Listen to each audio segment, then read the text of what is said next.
ladies and gentlemen, my name is Larry Brennan and I'm out for minutes. I'm a co-founder of the Root Society. So we're delighted to be out here in Ballynacally tonight to launch our 45th publication since 2011. Okay? It's the second book that we've done for Mary, phase 1 and phase 2. Little did we know we're getting the second book out of it. When she started talking to us about the second book, she started talking about a book of photographs, purely a book of photographs, and we said, Graham, go with the book of photographs. But as you can see, it turned into a compendium second to none, was sought after. I'm doing MC, so I have official business to do, as you would say. First of all, I want to thank the Hall Committee for allowing us to use their facilities. And to be truthful, we were coming out not knowing what to expect, what not to expect, but we should have known better when we come to this parish. I want to welcome a number of people, particularly on the old school faculty, and we're very welcome here this evening.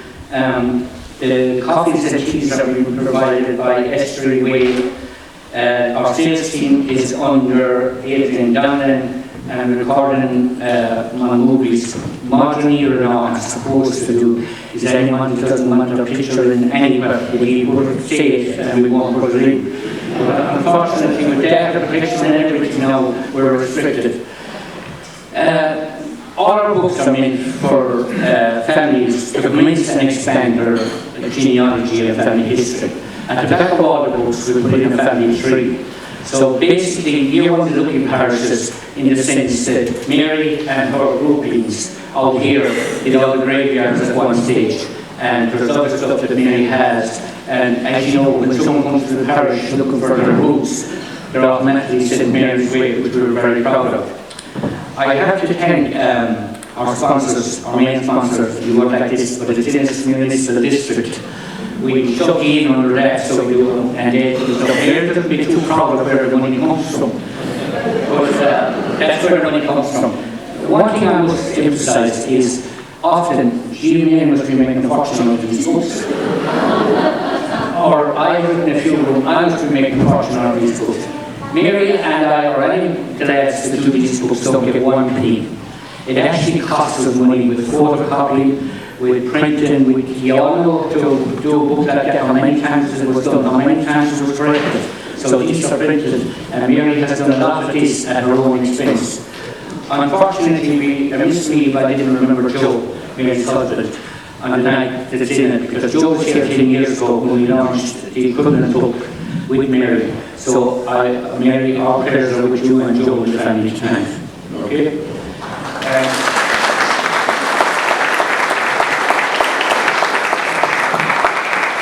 I have to thank publishers or D2 or our printers, and my own brother James worked very closely with Mary and Phil. Well, he got through it and he got through it, but you can see the quality of the book and the presentation is second to none. Like at one stage, I think Mary did an interview on the champion last week, and she said there's 300 photographs in it. And I met her during the week. I said, Mary, where'd you get 300 photographs? And she said, I got to 300 and I stopped.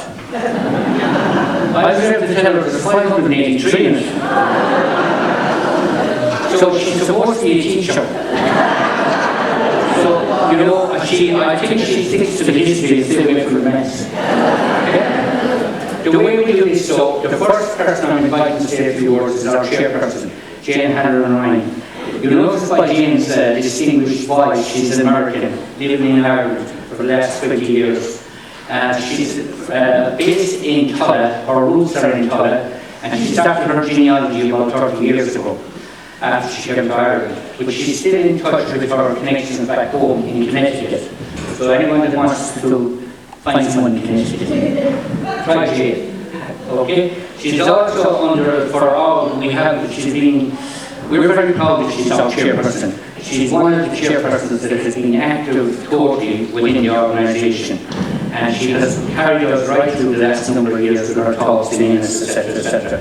She was involved in Tulling or in the national Ireland regional. Some of you will recall a number of years ago when the tea shop from Mayo in the Kennedy he came up visiting Ireland or invited the diaspora home. So Jane was heavily involved in that. She's still involved in it and is still very active outside in Ireland. She also did a book for us on Clooney Graveyard. It really gives me great pleasure to introduce my chairperson, Jane O'Halloran.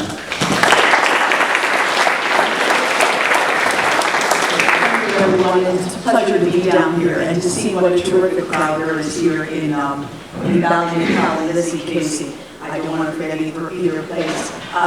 Anyway, I've known Mary for a couple of years. The book is wonderful. It's just fantastic that there's a volume 2 for this, and like the photograph, over 500 photographs, is really phenomenal. But it's not just the photographs in the book, it's the diaspora, which I was particularly drawn to when I was looking at the book this week. There's a wonderful, wonderful articles about the diaspora and where they are. I was particularly interested in Sydney girls, because I have a daughter that's out in Sydney at the moment, as well as the other families and the other people that have gone abroad. And I was very delighted as well to see Frank O'Sullivan there, who I meet at Alan Rowan Mass on Sundays over in your Crusheen in East Clare, mentioned in the book as well. I thought that was very funny. But I just want to say about Clare Root Society, I am the chairperson. I've been active in this society probably for about 15 years or so now.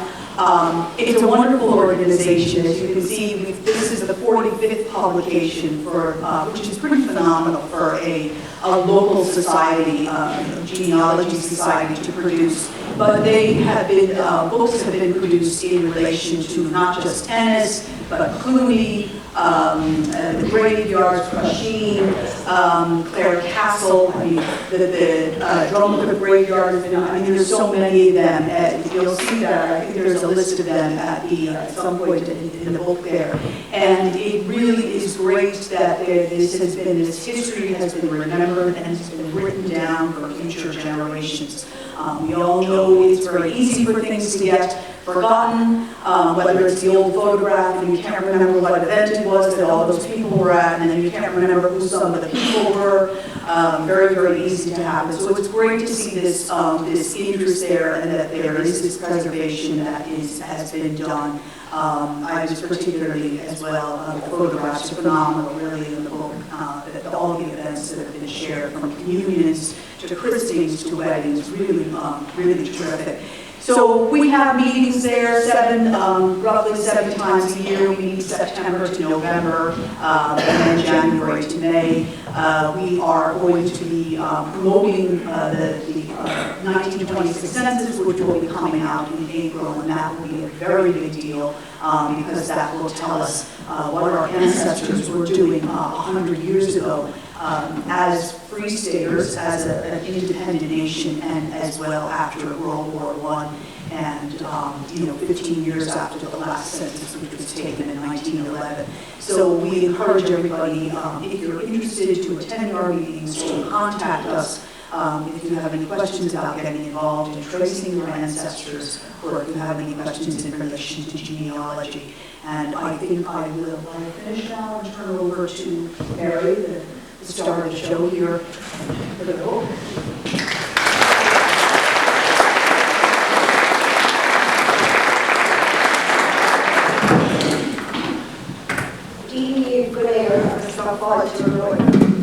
Táran bíag do gach duine atá seo an takeíocht do bhuairdom agus an Paisceán seo.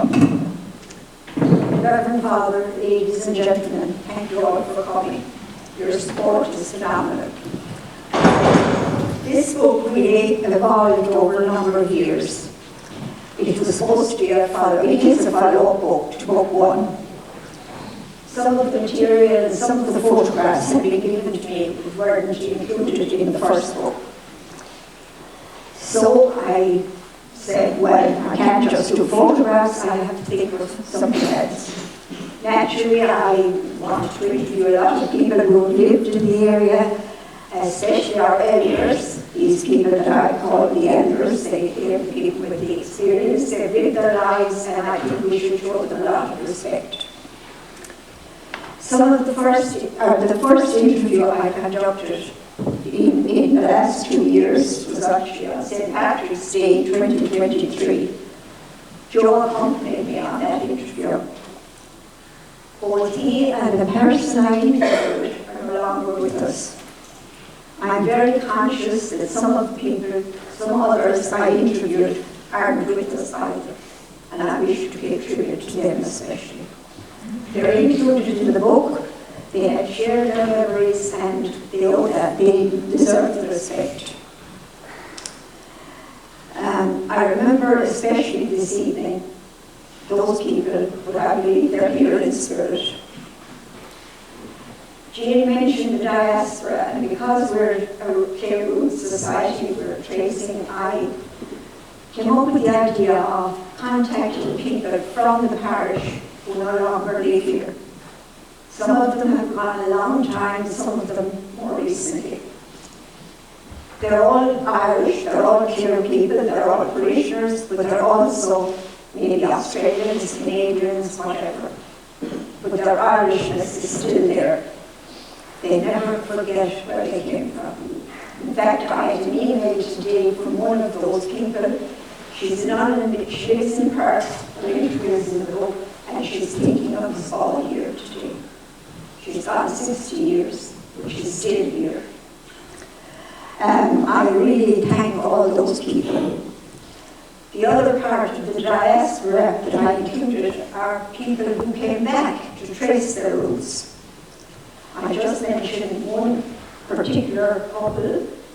Their ancestor had been transported from this parish in 1831 for an incident in Clonagad.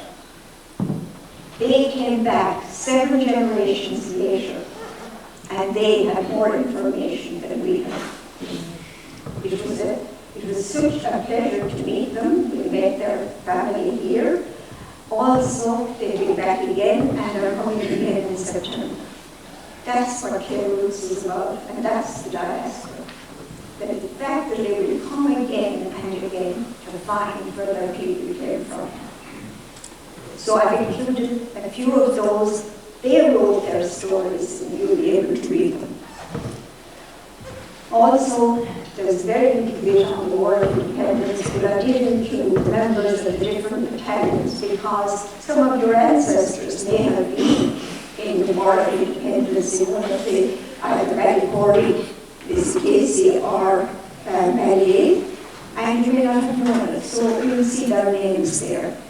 Also, there's an article on Lissycasey barracks and all the guards who served there, which I got from the guard headquarters.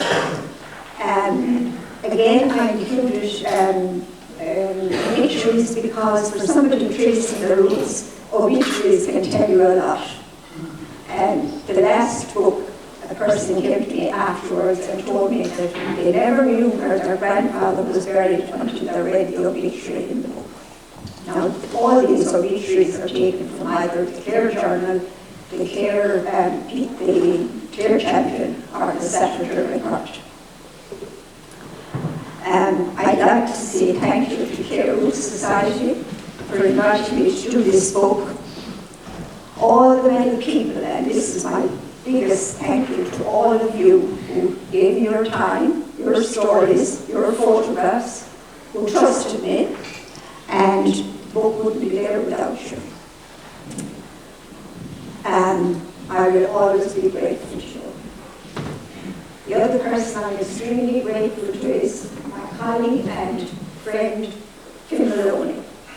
We worked together for over 30 years, and really only for her this book wouldn't have been finished. I think she deserves to do it.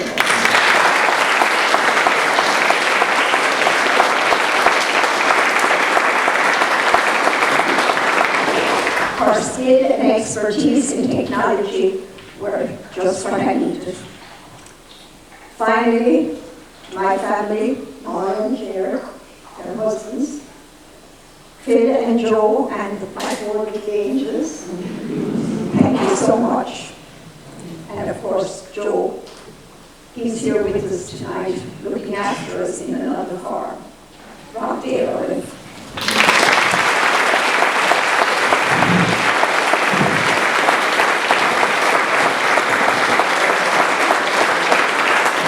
you reminisce while Mary's talking there, and one thing that comes to mind always is that I asked for coming home. Like I used to always think to my mother, if I went to come home, but make sure to go back. Be careful who you invite home. Right? The next speaker is Phil Maloney. She, what can I say about Phil? You heard it already about the relationship between the two ladies, second to none. She was a school teacher with Mary in the vocational school in Innis. Vocational college, I forget that, we used to call it the cake now there. But the vocational college now, and you'll see the relationship between the two within the book and what they're saying about each other. So I leave Phil to formally launch the book.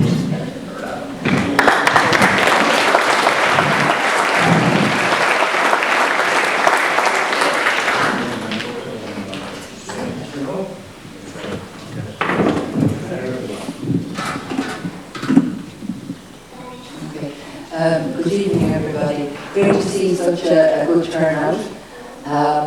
As a colleague and good friend of Mary's, I have followed her journey into the world of local and social history from the time of her MA at UL. While reading her essays and theses then, I was introduced into the evocative world of place names, folklore, stories of the islands, and of a parish which helped to bring alive childhood memories for me of Sunday trips to Paradise and Ballynacally. My father was a big fan of this part of the world. He often trained the troops in FCA, and then of course they would retire to Ballynacally afterwards. I also became more aware of the sad history of Ballynacally and the hard times endured by our ancestors through Mary. Mary must be congratulated on many years of work and dedication, and also congratulations to the people of the parish for your generosity of spirit.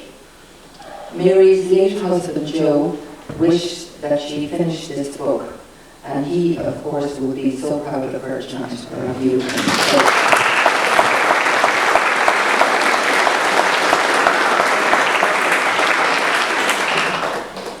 The past and present contribution of Clare Root Society to local and social history must be acknowledged in a big way. I encourage you all to read this book, to enjoy the journey down memory lane, and above all, to pass it on to future generations. I quote from Apache wisdom, "We are who we are, but we are who we were also." And finally, I am pleased to formally launch Ballynacally, Lisscasey, Parish and its People, Book II.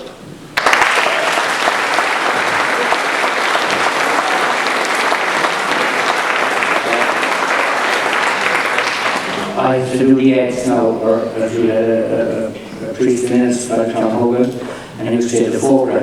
But if you don't get your book tonight, you can purchase it tomorrow in Drug stores. We thank Sean and Tina Carroll for that. Kenny's at Clongad, Martina, Kathy's stores in Lisscasey, Estuary Way Cafe, and we thank the Estuary Way who are making a great job of it back tonight.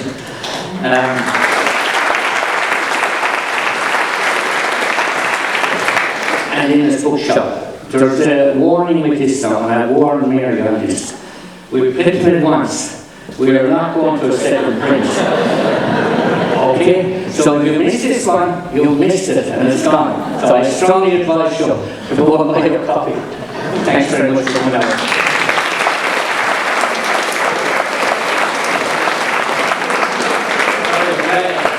Our chairman made a small presentation. Mary. Just on behalf of Clare Root Society, I'd like to present Mary with this, just a token of our appreciation for everyone.